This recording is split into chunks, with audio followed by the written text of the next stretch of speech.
Bismillahirrahmanirrahim. Seorang laki-laki datang kepada Ali bilang gini, "Ya Abul Hasan, hurrimtu min qiyamil lail, walam adri limadha." Wahai Abu Hasan, Ali, saya tuh nggak bisa sholat malam tuh sekian lama. Cuma saya nggak tahu kenapa. Kenapa saya kok nggak bisa sholat malam sekian lama? Saya pasang alarm udah 10 tuh. Jam 2 lewat 10, 2 lewat 20, 2 lewat 30, terus saja sampai subuh. Bunyi terus tuh alarm, tapi nggak bangun-bangun. Kalau bahasa kita mah ya, saya udah tidur awal supaya bisa bangun, nggak bangun juga. Saya udah siangnya tuh olahraga biar capek sehingga tidurnya nyenyak supaya bisa bangun, nggak bangun juga. Kenapa ya Abul Hasan, kok saya nggak bisa bangun malam? Kenapa? Kata Abul Hasan, innaka rajulun qayyadaka dzunubuk. Kamu itu orang yang sudah diikat oleh dosa kamu. Jadi kalau nggak bisa bangun malam, dosa yang mengikat kita. Nggak bisa subuh, dosa yang mengikat kita. Kalau berkurang sedikit amal soleh yang sunnah dari yang biasa kita lakukan, dosa itu penyebabnya. Misalnya, sehari teman-teman tilawah 1 juz. Hari ini kurang dari target. Astagfirullahaladzim, pasti dosa. Kecuali 1 hari bacanya 1 ayat. Kurang dari target, dosa juga. Atau enggak baca Quran, apa targetnya?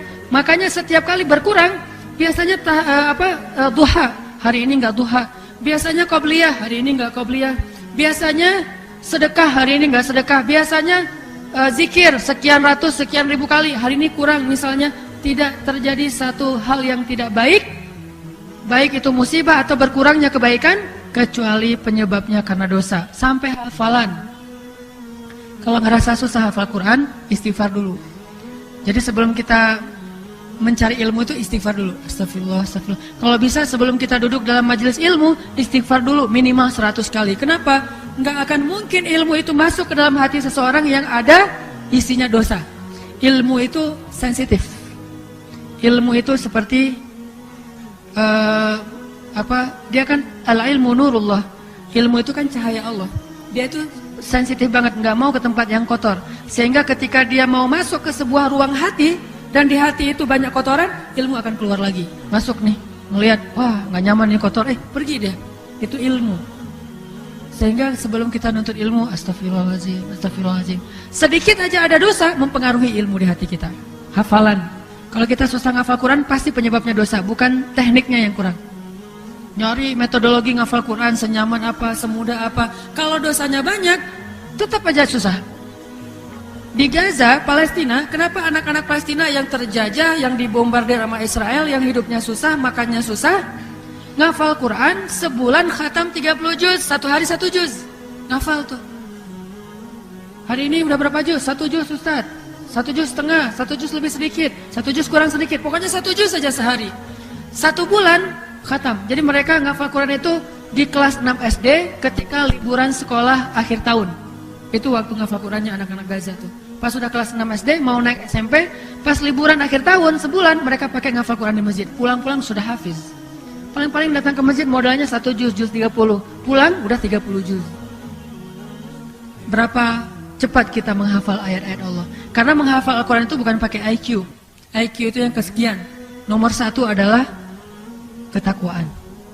Allah berikan ilmu itu kepada siapa yang Allah cintai. Jadi kalau teman-teman menghafal Quran misalnya alif lam mim, alif lam mim, alif apa ya setelah alif teh. Nah, susah. Separah itu.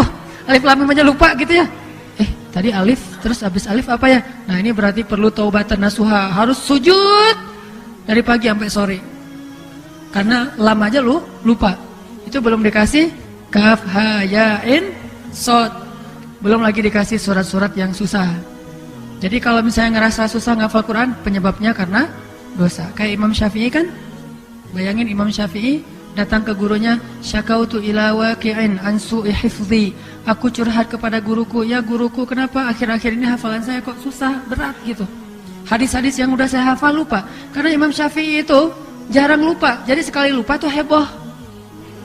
Aduh lupa. Itu Imam Syafi'i. Kalau kita sekali ingat heboh. Aduh ingat.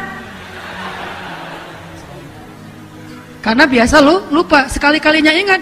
Wah, hebat ya saya ingat hari ini. Nah ini Imam Syafi'i, aduh lupa. Datang ke gurunya langsung, ya guru, kenapa saya akhir-akhir ini hafalannya, yang dimaksud oleh Imam Syafi'i hafalan itu buruk adalah masih menghafal ratusan ribu hadis, tapi disebut su'ul hifzi, buruk hafalannya. Gimana yang cuma hafal innamal a'malu binniyat? Itu sangat buruk hafalannya. Nah, kata gurunya apa? Al-ilmu nurun wa nurullahi la yu'ta lil 'asi. Ilmu itu wahai muridku adalah cahaya, dan cahaya Allah itu enggak dikasih kepada pendosa. Lalu Imam Syafi'i pulang, nangis panjang jalan dari rumah gurunya ke tempat pesantrennya, nangis. Astagfirullah ya Allah, astagfirullah, pasti saya banyak dosa. Pulang sampai ke rumah langsung berwudu, sholat, taubat. Malamnya tahajud, minta ampun kepada Allah. Lalu orang bertanya, apa dosamu wahai Syafi'i? Kata dia, kemarin saya nggak sengaja lagi di pasar, ada seorang ibu-ibu lewat, terus ada angin kencang, niup, dan kesingkap betisnya. Betisnya kelihatan sekilas, terus nggak sengaja cuma betis nenek-nenek. Tapi langsung berasa su'ul hif, buruk hafalannya. Gimana yang lebih dari betis? Sengaja ngepoin, bukan nenek-nenek. Lama pula, berkali-kali, klik lagi klik. Kumaha tah? Wah, memang nggak ada hafal. Kalau kita nggak ngerasa, nggak Ustaz, nggak ngaruh-ngaruh amat buat hafalan saya, karena nggak ngafal. Imam Syafi'i itu ngaruh karena beliau hafal, jadi tahu apa yang berkurang. Kita mau kurang apa, orang nggak ada isinya. Jadi sesuatu yang tidak ada isi tidak akan terasa kurangnya. Jadi orang yang imannya memuncak, begitu ada sedikit masalah tuh peka banget tuh. Astagfirullahaladzim. Buat kita karena imannya kosong, masalahnya banyak, biasa aja. Ah, saya mah yang kayak gitu-gitu udah nggak ngaruh. Nah, ini masalah nih. Kalau orang yang soleh, nggak sengaja, astagfirullahaladzim. Kan gitu ya, heboh sendiri ya. Ah, udah nggak usah lebay lah gitu aja, astagfirullahaladzim. Nih ya, lihat nih punya saya nih, lebih parah dari itu. Biasa aja, saya mah udah nggak ngaruh yang kayak gitu-gitu. Udah biasa soalnya. Kenapa? Karena isi hatinya itu tidak sepenuh orang yang beriman. Jadi makin penuh kerasa kurangnya. Makin nggak berisi, tidak tahu apa yang hilang. Makanya istighfar. Dosa itu sangat tidak baik untuk kehidupan kita.